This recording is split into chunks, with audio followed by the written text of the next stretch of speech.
Off the coast of Nova Scotia, Canada, there is a small, unremarkable, wind-swept piece of land. 140 acres of dense trees and rocky shores. Its name is Oak Island. It is, by all measures, an ordinary island, except for 220 years, this small patch of Canadian soil has guarded one of the world's most baffling, expensive, and deadly secrets. It is a mystery that has consumed the fortunes of dozens of syndicates. It has perplexed engineers, geologists, and even a future U.S. president. It has taken the lives of 6 men, and it is all centered on a single man-made hole in the ground, known to the world as the Money Pit. A hole that seems to be engineered, layered with booby traps, and protected by a chilling curse. 7 men must die before the treasure can be found. So far, the count is 6. Is this the resting place of Captain Kidd's pirate gold, the lost vault of the Knights Templar, or is it, just perhaps, the most elaborate and persistent hoax in Canadian history? Today, we are opening the file on Canada's 220-year obsession, the unsolvable mystery of the Oak Island Money Pit. The story begins not with a map, but with a teenager. The year is 1795. The place, Mahone Bay, Nova Scotia. A 16-year-old local, Daniel McGinnis, is exploring the island. According to legend, he finds something that stops him cold. In a small clearing, he sees an ancient, gnarled oak tree. From one of its thick branches, a heavy ship's tackle block, a pulley, hangs, rotten with age. Beneath this branch, the ground is not natural. It's a shallow, circular depression about 13 feet across. McGinnis knew the local legends. This was pirate country. The infamous Captain Kidd was rumored to have buried his treasure along this very coast. His heart pounded. He had found the X on an imaginary map. He ran back to the mainland and recruited 2 friends, John Smith and Anthony Vaughan. The next day, armed with shovels, they returned, convinced they would be rich by sundown. They were wrong. This was not a shallow grave. Just 2 feet down, their shovels hit wood. Not a chest, but a layer of flagstones. They pulled them up. The dirt beneath was soft, clearly disturbed. They kept digging. At 10 feet down, their shovels struck wood again. This was organized. It was a solid platform of oak logs laid across the shaft. The boys were exhausted, but now they were certain no one would go to this much trouble to bury something worthless. They pried the logs loose. They dug. At 20 feet, another platform of oak logs. And at 30 feet, a third platform. This was beyond the work of a single pirate. This was an engineering project. The boys, now spooked and hopelessly outmatched, did the only thing they could. They gave up. They filled in the top of the hole, and the island kept its secret. But the story was out. The Money Pit had claimed its first believers. The secret festered. For 8 years, the boys waited.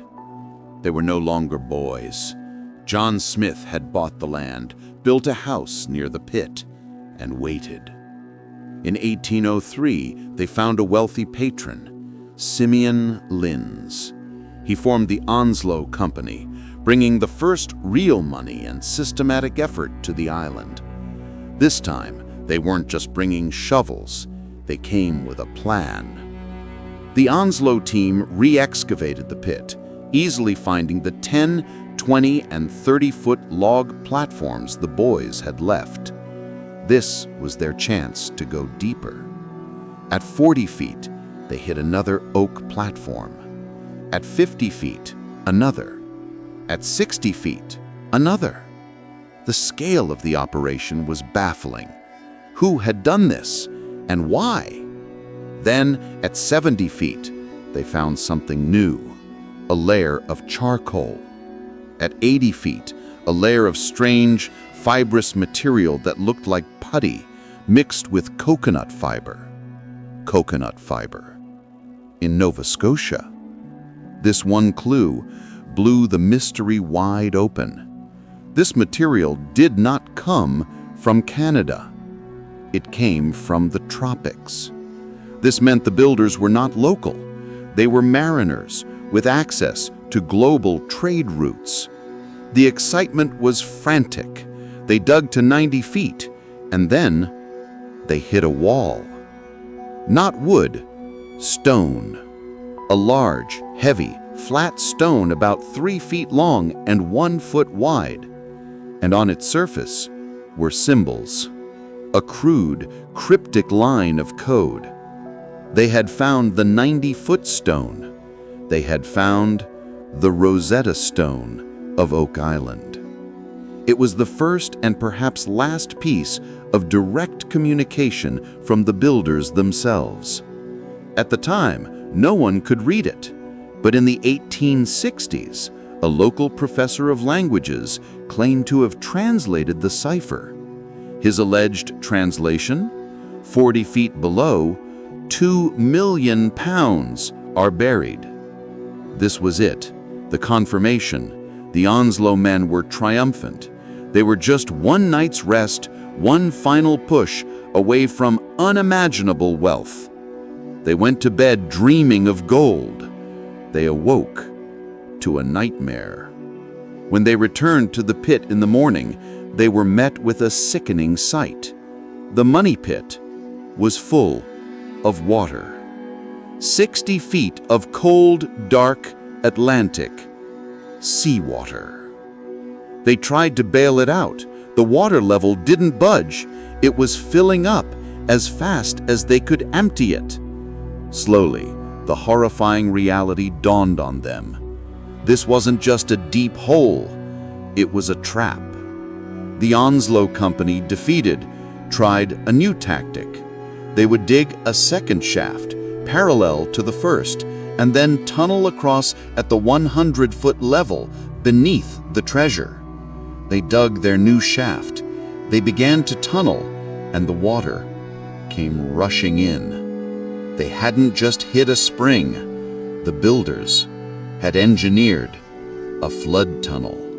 A channel dug from the nearby beach of Smith's Cove, designed to flood the pit with seawater the moment any searcher got close to the prize. The Onslow Company was financially and spiritually broken. They, too, abandoned the dig.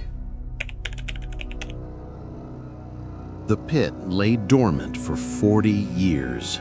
The 90-foot stone was, according to legend, built into the fireplace of John Smith's house, its symbols facing the flames. But an obsession once born never truly dies. In 1849, a new group, the True Rose Syndicate, arrived, and they brought the Industrial Revolution with them. They had steam-powered pumps. They had a horse-drawn auger drilling rig. They set up their drilling platform over the flooded pit, and their plan was to drill, not dig, to punch through the bottom. The auger bored down through the silt and debris of the flooded shaft. At 98 feet, it hit a wooden platform. Another one. The auger punched through. It dropped into a space, a void.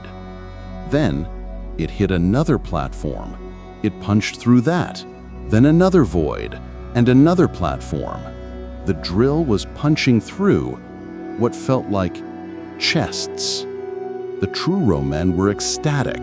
They brought the drill up. Lodged in the auger's teeth were fragments, splinters of oak, fragments of what looked like an ancient metal chain, and, according to the reports, 3 small flakes of gold. This was the golden touch, the first physical proof. The island was not a hoax, but the pit was still a fortress. The Truro Syndicate, like Onslow before them, decided to dig a new shaft to bypass the flood trap. They dug. They reached 112 feet. They began to tunnel towards the treasure. And in that moment, the money pit collapsed. The entire bottom of the original shaft seemed to give way. The water in a torrent rushed into the Truro shaft, which caved in. The builders had won again. The Truro Syndicate spent 2 more years trying and failing.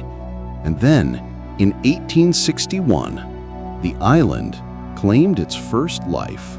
A steam-powered pump being used to fight the water exploded. A worker was scalded to death. The Truro Syndicate was finished. The money pit was now more than a mystery. It was a grave. The curse had begun. The 19th century ended. The 20th century dawned. The money pit remained. It became a legend, a siren song for dreamers, fools, and adventurers. Dozens of new companies were formed. The Oak Island Treasure Company, the Oak Island Salvage Corporation. They all came, they all drilled, they all pumped, and they all left with nothing. Even a young Franklin D. Roosevelt, future President of the United States, was part of a syndicate in 1909. He too was fascinated. He too failed. The pit became a scarred industrial wasteland of abandoned shafts, rusting machinery, and broken dreams. The island was waiting. And in 1959, it found its most tragic victim, Robert Restall, a former circus daredevil, a man with an unshakable belief. He sold everything he owned, moved his wife, Mildred, and his 2 sons, Robert Jr. and Ricky, to the island. They were not a corporation. They were a family, living in a small shack, dedicating their lives to the pit. For 6 years they dug, they searched, they believed. They focused on a new shaft, hole 10X, a 27-inch borehole drilled in 1969 by the next group, Triton Alliance, which seemed to hit a natural cavern. But Robert Sr. was also re-excavating an old shaft near Smith's Cove. On August 17, 1965, Robert Restall Sr. was working in that shaft. He simply collapsed. He fell, face first, into the muddy water at the bottom. His son, 25-year-old Robert Jr., saw him fall. He scrambled down the ladder to save his father. He too collapsed, falling on top of his dad. From the surface, 2 workers, Carl Grazer and Cyril Hiltz, saw the scene. They heroically, frantically climbed down to help. They too collapsed, one after another. 4 men dead in minutes. A 5th man, Andrew Demont, was lowered by a rope and was pulled out unconscious just in time. The island had unleashed a new weapon. Not flood tunnels, gas, hydrogen sulfide, a deadly, invisible poison released from the disturbed, rotting vegetation deep underground. Ricky Restall, the younger son, had just watched his father and his brother die. The curse now claimed 5 victims. The island was winning. But even this did not stop the search. In the 1970s, the Triton Alliance, a massive, well-funded consortium, took over. They focused on hole 10X. They drilled it wider. They sent a camera 235 feet down into the black, flooded cavern. The footage is the most controversial in Oak Island history. The images are grainy, black and white, almost abstract. But Triton claimed they saw things, tools, chests, and, most chillingly, a severed human hand, a head and a human body. The footage was broadcast on a TV special, In Search of. The world was electrified, but the footage, like the 90-foot stone, has since been lost. Was it real? Or was it just shadows and wishful thinking? Like everything on Oak Island, it was another tantalizing, maddening, unverifiable clue. The island fell quiet again. The 20th century ended. The mystery had now spanned 3 centuries. It seemed hopeless. Until 2 brothers from Michigan entered the story, Rick and Marty Legina. They were not treasure hunters. Marty was a successful engineer. Rick, a retired postal worker. But as boys in 1965, they had read an article about the Restall tragedy. The story never left them. For them, it wasn't about gold. It was about answers. In 2006, the Legina brothers, along with their partners, purchased a controlling interest in Oak Island. And in 2014, their quest became a global phenomenon with the TV show The Curse of Oak Island.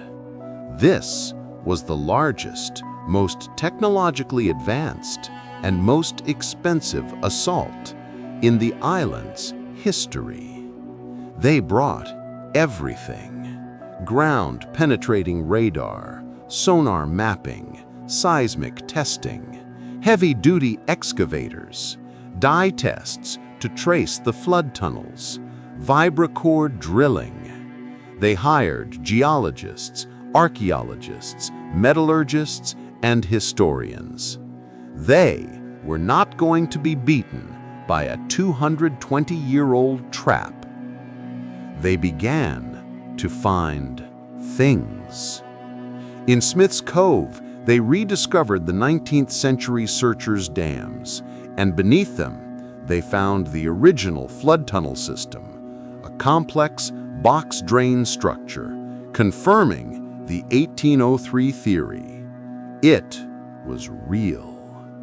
In a deep drill hole, hole C1, they found more pottery shards dated to the 1700s, and bone. Forensic testing was a bombshell. 2 separate bone fragments. One was European, the other was Middle Eastern. A person of Middle Eastern origin was on Oak Island centuries ago. In the island's swamp, a triangular man-made anomaly, they drained it and found a stone-paved road. And perhaps the most enigmatic find of all, in the mud of Smith's Cove, they found a small, simple, lead cross. A cross of a design possibly from the 1300s. It was a design reminiscent of the Knights Templar. The Leginas had found clues, but the money pit itself remained a fortress. They spent millions drilling a massive shaft, HFS-1, only to be beaten by collapsing ground. They drilled the Garden Shaft, a multi-million-dollar, 10-foot-wide steel caisson, drilling straight down, only to have it flood. The trap, 220 years later, still works. So, what is it? Who built this elaborate, deadly machine? And why? The theories are as deep as the pit itself. Theory 1. Captain Kidd's treasure. This is the simplest and most romantic theory. The notorious pirate William Kidd was known to have operated in the area. Before he was hanged in 1701, he boasted of leaving his treasure 103 feet deep on a remote island. But Kidd was a pirate, not a master engineer. Would he or could he have built a complex flood tunnel system? It seems unlikely. Theory 2. The French or British military. A more practical theory. During the 7 Years' War, this area was a war zone. Fort Louisbourg, a massive French fortress, was nearby. Is it possible the Money Pit is a hidden military vault? A place where the French or the British hid their payroll, their war chest, to keep it from the enemy? It would explain the engineering, the manpower, and the secrecy. But it doesn't explain the coconut fiber or the Middle Eastern bone. Theory 3. The Knights Templar. This is the grand theory, the one that connects all the clues. The story. In 1307, the Knights Templar, the warrior monks of the Crusades, were declared heretics. They were hunted, arrested, and burned. But their legendary treasure and their sacred relics, perhaps even the Holy Grail itself, were never found. The theory is that they escaped. They fled to Scotland, and then to the New World, to Nova Scotia, which means New Scotland. They came centuries before Columbus and built a vault to hide their secrets until the world was ready. This would explain the incredible engineering. It would explain the lead cross. It would explain the Middle Eastern bone fragment found in the pit. It is a spectacular, romantic, and completely unproven theory. Theory 4. Francis Bacon's manuscripts. Perhaps the treasure isn't gold. This theory posits that Francis Bacon, the 17th century philosopher and some say the real author of Shakespeare's plays, buried his original manuscripts and perhaps Rosicrucian's secrets in a vault designed to protect them from water and from time. The putty found in the pit was, in this theory, a waterproofing sealant for the vault. The treasure is knowledge. And then there is the last theory, the one that no searcher wants to believe, the one that is perhaps the most painful. What if there is no treasure? What if there is no vault? What if it is all a hoax? Not a deliberate one at first. Consider, what if the 1795 discovery was just a natural sinkhole? Sinkholes are common in Nova Scotia. They are deep, they can flood, they can have trees and debris at different levels. What if the boys found a sinkhole and believed it was a treasure pit? And what if every clue found since was not left by the builders, but by the searchers? The Onslow Company dug a 90-foot pit. The Truro Syndicate dug a 112-foot pit. Generations of men have been digging, drilling, and blasting for 220 years. Is it possible the platforms were just shoring left by a previous search party and mistaken for an original deposit? Is it possible the gold flakes were a hoax planted by a member of the Truro Syndicate to keep investors interested? And the 90-foot stone, the single most important piece of evidence, it's gone. It vanished in the early 1900s. No one has seen it since. We have only drawings. And the translation? It was done by a man who was selling shares in the company that was looking for the treasure. Oak Island is a perfect obsession-generating machine. It is a story trap. The more you look, the more you see. The more money you spend, the harder it is to admit that it was all for nothing. Today, the count stands at 6, one more for the curse to be fulfilled. After 220 years, after hundreds of men, after millions and millions of dollars, after 6 tragic deaths, we are no closer to the answer than Daniel McGinnis was in 1795. The island endures. The trap holds. The money pit remains the greatest unsolved Canadian mystery. Perhaps the treasure was never the gold or the relics or the manuscripts. Perhaps the real treasure is the story itself, the unshakable, unbreakable, and terrifying power of human obsession.